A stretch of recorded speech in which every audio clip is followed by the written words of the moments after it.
How you doing? I have another book review here. Hold it up. Oh, not that book. This one. Shopclass as Soulcraft. I just did the Beyond the Tiger Mom. Shopclass as Soulcraft.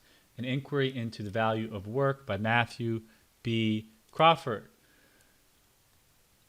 This is a book about a guy who is very well educated. He has a PhD in philosophy, and he decided that he doesn't want to work in a cubicle. He doesn't want to work in abstraction. He wants to work on motorcycles, and 20 to 30 to maybe even $40 an hour.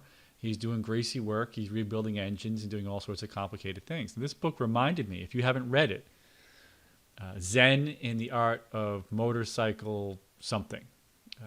Let's see if I can pull that one up. Zen in the Art of Motorcycle Maintenance. It reminded me of this very, very famous book that was written in the 70s. Like you can see, it's got 1,600 reviews. I'm going to hit the back arrow, go back to the one we're talking about. So this gentleman went from a white collar pedigree to blue collar work. It's going to be a very short review. I'm only going to go another minute or so. And the reason I was drawn to this book is because of this big idea, and it's part of the Einstein blueprint. It is a core part of it, is that your kids need to work with their hands. We can't just work with ideas. We can't just work with pixels, with words. We have to work with our hands. In fact, it's the only thing that separates us from animals, is this idea that we are geniuses with our hands, that we can use our hands, we can manipulate them in so many different ways. I believe the word manipulate comes from the root word for hand, mano, or whatever it is, manual. And when we use our hands, we actually fire up our brain.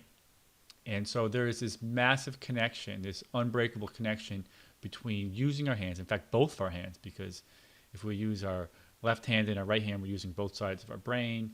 And Leonardo da Vinci and Phil Mickelson and Tiger Woods and all these incredibly brilliant people were actually ambidextrous. I believe da Vinci could draw with both hands simultaneously. He was probably the smartest person ever. He's up there with Einstein at least. And so there's this massive link. I've gone deep into this with some of my other books that I've read, and it's a big part of the Einstein blueprint. The big line, and I'm going to leave you with this, is that when they took shop class out of the classroom, it was dead. There was no more using hands.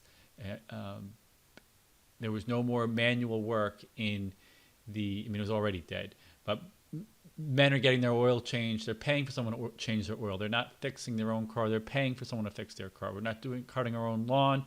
We're not maintaining our own lawnmowers.